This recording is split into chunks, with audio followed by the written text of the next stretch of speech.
Titebond might be best known for their wood glues, but professionals also rely on their sealants to tackle the toughest parts of the home. One of the standouts is Titebond UA 920 sealant. It's a premium hybrid sealant made to move with siding, windows, doors, and trim, whether you're working inside or out. It stays flexible over time and keeps joints sealed as the house shifts and settles. If you want to learn more about UA 920 or check out the rest of Titebond's caulks and sealants, head over to Titebond.com. Upgrade your home's exterior with Exceed Siding by Versatex. Engineered for unmatched durability and a sleek, modern aesthetic, Exceed provides a high-performance, weather-resistant shield that outlasts traditional materials. The ultimate low-maintenance choice, Exceed's advanced polymer construction resists rotting, cracking, peeling paint, and fading. Lightweight 16-foot boards, nail hem brackets for tight joints, and the VZD drop lock system for solid straight lines make installation faster and easier. Plus, with a built-in color cap, there's no need for routine painting. For a premium finish that stands the test of time, choose Exceed Siding by Versatex. All right, this comes from Corey. FHB crew, keep it going. Love the pod and infinite knowledge and entertainment. Is he talking about our show? Anyway, Corey from Roanoke, Virginia, again, making basement progress. The previous question was about the same project regarding a cantilevered bump out that needed a froth pack to air seal. The drywall was finished Friday. My next question, hoping you can shed light, as internet experts have varying opinions. Should I install trim before painting? Priming the ceiling and walls before trim makes sense, but I can see both ways with subsequent steps. Is it better to do 2 coats on the ceiling, 1 coat on the walls, install pre-painted trim, final coat the walls, which allows you to fill and touch up the trim and the walls, and it leaves the potential for baseboard splatter, however? Or is it better to do 2 coats on the ceiling, 2 coats on the walls, install pre-painted trim, which leaves the caulk and trim nail touch-ups and prevents base trim splatter? Or is there another method I'm not considering? I'm probably overthinking it, as it often GCs may not mind because they're not painting, but I do, since I'm the GC, trim installer, and painter, so I'm wanting to keep it as simple as possible. Thanks for all you do and the service you provide, Corey. So, Ian, what do your painting contractors do with regard to how do they finish a completely new space? So it depends on if the trim is going to be the same color as the wall. Oftentimes we'll have wall color and trim color be the same but in different sheens. So you might have an eggshell on the wall and a satin on the trim, and in that case we will do 1 coat on the walls and then 1 coat on the trim in the shop, install the trim, and then they will top coat the trim and then top coat the wall after the trim goes up. And that's their preferred method when it's the same color.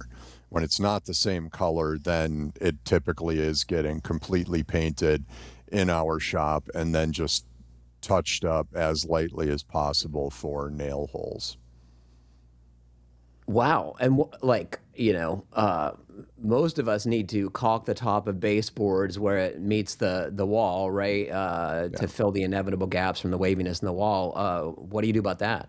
It depends again on, what color is what. So like if you're going to do a darker baseboard trim against a white wall, then you have to think about, does the dark line created by installing the base against that wall look better than your standard white caulk would look on that joint? So a lot of it becomes an aesthetic choice of the client, and we'll make some suggestions about which one we think would look better or look better in the long run.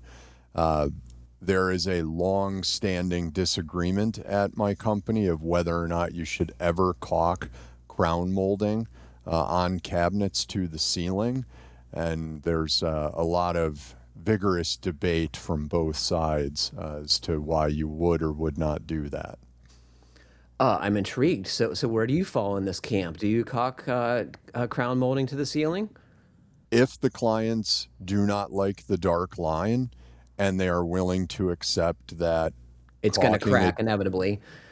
will crack inevitably and become a maintenance thing. If they're willing to accept that, not to see the dark line of the waviness of an old ceiling, then caulk it.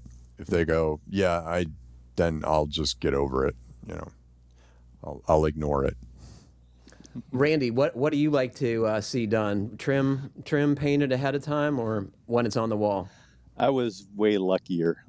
When I was building a lot, almost everything we did was vacation properties, second homes, retirement homes, and they always wanted this northern lodge look type, natural wood, pine. Everything was pine doors, pine Lots of trim. knots. No painting. Yeah, no, we'd pre-finish everything, and if you tried to fill a nail hole, you could get a really good match for the first year. After that, the wood would change color, it would darken, become more golden. Big yellow dots of filler. That filler would pop out like crazy. So early on, I said, well, we're not filling anything. They're going to have to live with the nail holes, or they're going to have to come back and try to fix that color problem, because it'll look like spots all over the place. One thing that we like to tell people is we're going to check in with you on warranty every 6 months for the next 2 years. If it still bothers you at 6 months, then we'll do something about it. I like that, because a lot of folks will find it's okay, right? And dealing with it, yeah. It's a new thing, so you see everything about the new thing, and then it eventually blends in with your surroundings, and you're like, oh yeah, no, it's fine. Yeah, that's how I live with all the unfinished projects around here. It's awesome. Why do you think my background? This is the only thing finished in the house back here. This is it. Carrie made me finish the background. So I had a brief email conversation with Corey about this, and I think it entirely depends. If you're a DIYer, do whatever produces the best results, whatever you want to do. I hate cutting in trim, so I try and do as minimum of that as possible. I think it has a lot to do with the sheen of the paint, right? Because inevitably, if you're putting trim in and the walls have their second top coat, you're going to mess it up, and it's going to need touch up. And if you have satin or glossy or finishes, forget about touching it up and having it blend in. It's just going to show. So you end up painting the whole wall again. Yep. And if you're a contractor, I say do whatever your painter wants to do. And most of the time, it has a lot to do with sequencing. You can't have the painter come in multiple times, so they want to do it all at once, trim everything, and that often works better with getting the job done. You're nodding, Ian. You agree? Yeah, I think in areas where you have large chunks of the year that you can't work outside as a painter, you just love to have some shop work that you can stack up. Yeah. And if it's a whole edition worth of trim, that's a great shop thing for a painter to do. One of the things that we've started doing is pre-assembling a lot of our casings in the shop, especially ones that have a lot of back band and other parts to them. That's just easier to do on a big flat bench. The painters love to just come in and do that whole top coat once the thing is put together, and that seems to work really well. It goes fast, right? Yeah. And then you can go from a project that is just freshly drywalled to nearly completely done very quickly. I'm going to be revealing my age here, but one of the great innovations in painting is better tapes. The blue tapes, the green tapes, the purple tapes, the yellow tapes have made painting so much easier for me, and for deviating from the normal sequence. These things are allow you to paint stuff in the wrong order oftentimes without damaging surfaces, because that was the problem with the old masking tapes. They either didn't stick well enough to prevent paint bleed through, or they pulled off the paint that you had just put there previously in days or weeks before. Now you can make a nice artsy pattern on the wall with all the different tapes, and then just roll your color right over the tape and pull the tape off. I see that in marketing materials. Yeah, I don't know if it actually works, but it sounds good, doesn't it? It looks terrible.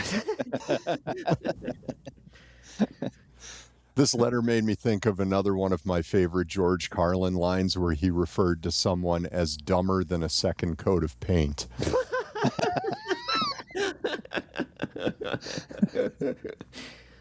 That guy.